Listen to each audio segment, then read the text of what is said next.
Good morning, guys. So, our topic for today, the content that I would like to share to you is about the difference between the two perspective between in using the moderator or giving the moderator or the jacket between the Filipino YouTuber and the American YouTuber. So, this for the disclaimer, so I got this information, I got this idea or content from Doc Maki.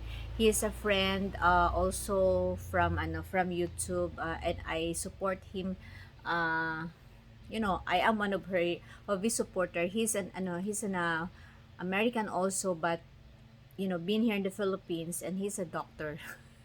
Doctor in, I don't, by profession, or doctor by profession, but doing that in the men in the group of the men in uniform. So that's it. So I like the content, so that's why I want to share, especially if you are the Filipino, nang bago po ako, I gonna share it in Tagalog.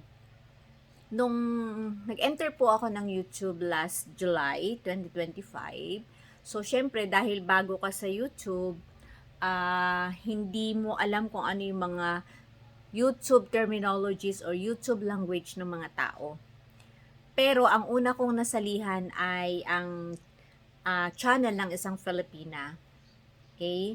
So it's a friend of mine who is sa Agri Vibes who invited me to join the YouTube. Ma'am, join tayo, gawa tayo. So parang katuwaan lang siya, parang outlet because I have my work naman. So it's like an outlet, guys.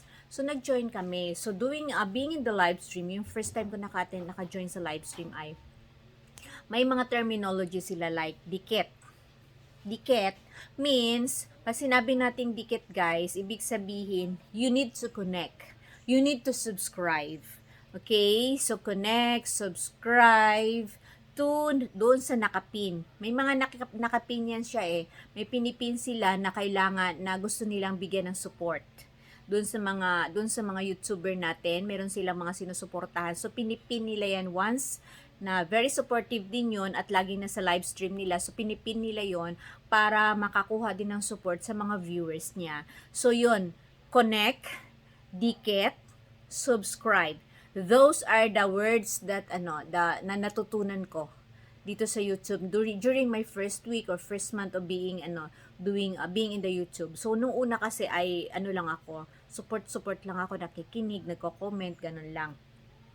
So the other word from connected, rather than connected o dikit, banana. The other one is banana. So connect. Kapag bago kang YouTuber ha, connect. Connect na po, connected na, subscribe na po, dikit na po pag sabi ng isang YouTuber na o nagla-live stream na connect sabi niya, o done dikit na po, we are connected already, we are done dikit na. And the other one is banana. Okay, there are lots of generous people in YouTube giving you bananas or subscribers or subscription if you support also them. So these are the four words that I learned. My first YouTube language that I learned in YouTube. So first is connect. First is dikit, connect, third is subscribe, and the last one is banana. So, hindi ko alam yan noon kung ano yung banana. Hindi ko siya maintindihan.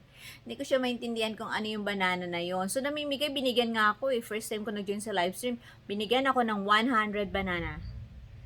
'Di ba? So, bago lang ako nun. So, I really appreciate that. And that is Miss Abby.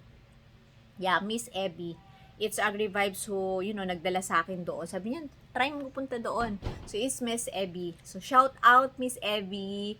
Then, sunod na live stream na nakapunta ako is kay Miss Lilibet Florendo. She's like a mother. She's like a big sister. She's like a mother. So, very supportive naman. So, doon ako nagtatambay kapag gabi.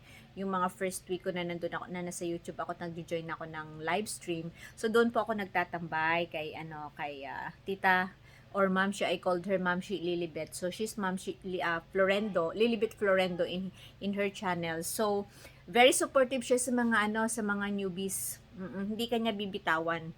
huwag mo lang din siyang bitawan. Ako naman, di naman ako bumitaw, kaya lang minsan naglalaylo because of the work. And bumabalik naman ako sa mga panahon na okay na yung time ko. So, those are the 4 words that I learned, guys. Again, another one is yung tamsak. Tamsak, di ba? Once na nagdudod ng live stream, may live stream yung isang YouTuber, makikita mo doon yung parang merong like button. So, first word is tamsak.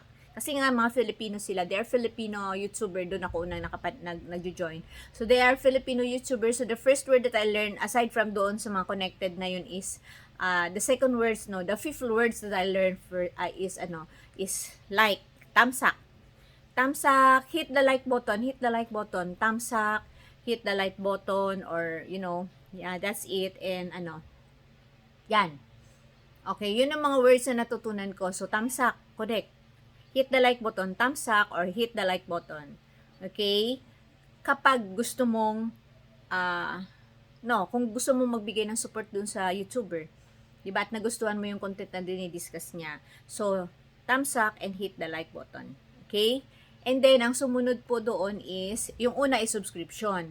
Pangalawa is yung pag-like mo or pagtamsak mo doon sa nagla-live stream. Yun ang mga support na pwede nating mabigay sa mga YouTuber. Pangatlo is yung pangatlo na natutunan natin is about doon sa yung mga emoji. Yung mga emoji po, tinatry ko first time ko kasi, yung mga emoji na nandoon sa baba, pipiliin mo. Nung una nahirapan ako kasi hindi ko alam yung mga buttons. Guys, if you are newbie in YouTube, ito yung mga bagay na dapat nating matutunan. Yung mga emoji, nagkakamali pa ako kasi may mga emoji na kailangan mo mag-subscribe o magbayad. Okay, so dahil wala naman akong hindi okay yung Gcash ko dito sa cellphone ko, hindi ako makapag-install pa, doon lang muna ako sa mga emoji na gusto kong ipakita in support to the YouTuber na pinupuntahan ko po. So, merong heart, merong, diba, may mga pag malungkot ka, may mga sad, may mga popcorn, may mga high five, may mga, ewan ko doon yung iba, may mga pera, may mga dollar and everything. Kapag bago ka sa YouTube or bago kang YouTuber, dapat aralin mo rin yung mga button. Kasi yun ang pagpapakita. Kasi pag nagpakita ka ng mga ng mga negative, merong positive and negative emoji, di ba? So, usually ako ginagawa ko, binibigay ko mga positive emoji in support doon sa nagla-live. So, another one is meron silang monthly subscription. May monthly subscription kapag kapag monetize na ang isang YouTubers, they can receive super chats and membership. So, nagtry ako na magbigay ng membership. Kaso lang, gusto ko maging members doon sa dalawang channel na aking unang napuntahan. Kaso lang, dahil nga hindi okay yung Gcash ko, so hindi ako makabigay ng monthly membership. So, yun yung mga button na dapat nating malaman. Makapagbigay tayo ng support by giving the membership and or super chats doon sa ating mga YouTubers. So, yun po yung mga bagay na natutunan ko. First is connect, dikit, subscribe, and banana.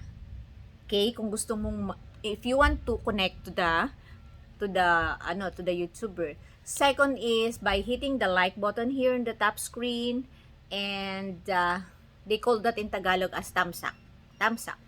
And the third one are the emojis below. You can see the emoji below and you can send emoji in support to the YouTuber who do the live stream. And the last one is membership and the super chat. If you like the YouTuber, if you like the way, or you love the content that the YouTuber shared to you, you can give membership and super chat in support to them. So that's it. Anyway, thank you for watching. Sa mga bago pa lang po sa aking channel, please subscribe, watch my mga video, hit the like button. So, subscribe, hit the like button or thumbs up, and then leave a comment there so that I can subs back to you later. And support also your channel. So that's it. Connect, connect, connect, connect, connect. Tamsak, tamsak, tamsak, tamsak, and share the video. Thank you so much. It's GTV.